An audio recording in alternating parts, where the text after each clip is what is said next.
Maharashtra Goa notary association संघटनेच्या वतीने गंज पेठेतील सावित्रीबाई फुले सभागृहात पहिल्या महापरिषदेचे आयोजन करण्यात आले होते। या परिषदेचे उद्घाटन महापौर मुक्ता टिळक यांच्या हस्ते करण्यात आले। यावेळी यशवंत खराडे, राणी कांबळे आदी मान्यवर उपस्थित होते। राज्यात विविध ठिकाणच्या नोटरी संघटनांच्या अनेक अडचणी समस्या आहेत, त्या सोडवण्यासाठी हे सरकार पूर्णपणे काम करत आहे। निवडणुकीच्या काळात उमेदवारी अर्ज भरताना काही अर्ज हे नोटरी करावे लागतात, पण हे काम करत असताना काही चुका झाल्यास याची किंमत त्या उमेदवाराला चुकवावी लागते। त्यामुळे नोटरी किती महत्त्वाची आहे हे यावरून स्पष्ट होते, असं मत महापौर मुक्ता टिळक यांनी व्यक्त केलं।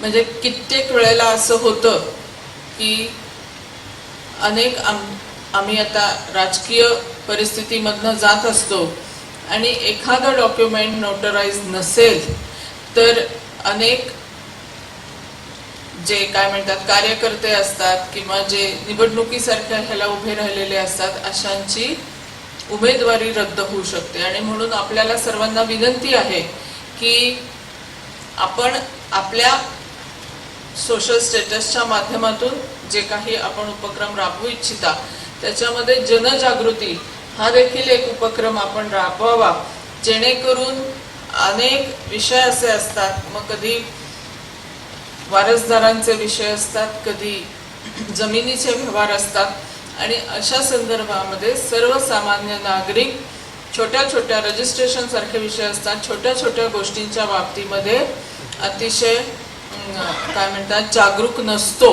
आणि त्याच्यातनं अनेक गरीब लोकांचे खूप प्रॉब्लेम्स निर्माण होतात। आणि असे या अशा कोर्ट कचेऱ्यांमधनं खूप त्रासलेले अनेक लोक जेव्हा आमच्याकडे येतात तेव्हा मला अगदी आवर्जून आपल्याला सांगावं असं वाटतं की अशा प्रकारच्या जनजागृतीच्या जास्तीत जास्त इव्हेंट्स आपल्या माध्यमातून जर का झाल्या, लोकांना डॉक्युमेंट रजिस्ट्रेशनचं महत्त्व आपल्याकडून जास्त प्रमाणामध्ये जर का विशद झालं तर खरोखरच या ठिकाणी आपली ही जी कॉन्फरन्स आहे या कॉन्फरन्सचं एक चांगलं फलित होईल असं मला वाटतं।